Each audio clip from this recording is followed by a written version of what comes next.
pressing it down into the soil a little bit. This is a fairly subtle thing, but it can make a very big difference in how effective you can be in catching moles in these traps.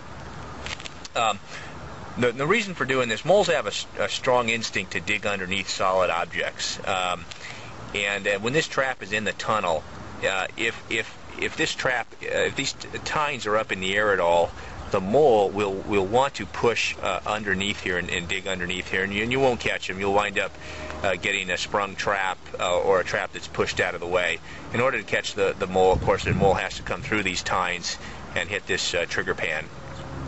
So bedding the trap just means pushing it down into the soil. The tricky part is, of course, is you've got this in a very narrow tunnel, and to bed it into the soil when it's in the tunnel takes a little bit of doing. You can't do it and just push it down in the tunnel like that. The part that's important of this is the front end of the trap. And some people make a mistake in bedding this trap, and they'll push.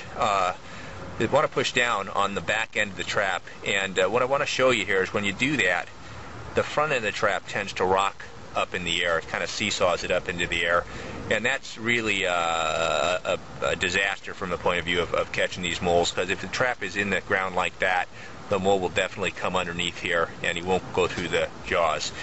To get the front end pressed down in the soil, the correct way to do this is to push downwards and forwards, and sort of at this angle on this handle of the spring, or on this spring catch on the back end of the trap.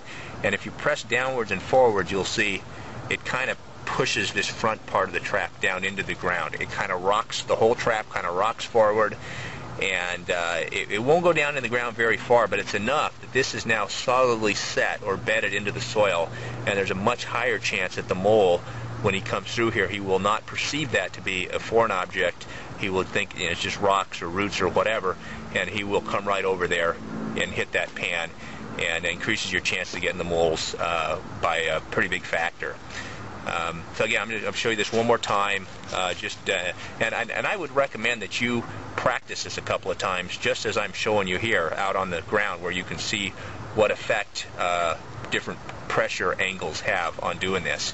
But again, set your trap, place it on the soil, and press in this direction, downwards and forwards on the trap, and that will just that will really get these front tines bedded in a little bit.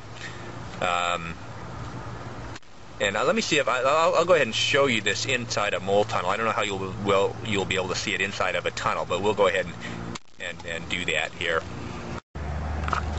Okay, so here we've got more of a close-up of an opened-up mole run that go back in that direction, and when you do this, you want to just slide this in, slide those front tines into the tunnel, and to about there, you'll have the back end of the spring winder will be projecting out of the tunnel just a little bit, and there's just enough room for you to grab onto that spring winder and push. I push it forwards and downwards at the same time, and you can't see what's going on because obviously the front end of the trap is inside the tunnel, but you can kind of feel that front of the trap bedding down into the soil a little bit, and I'm pushing it that direction.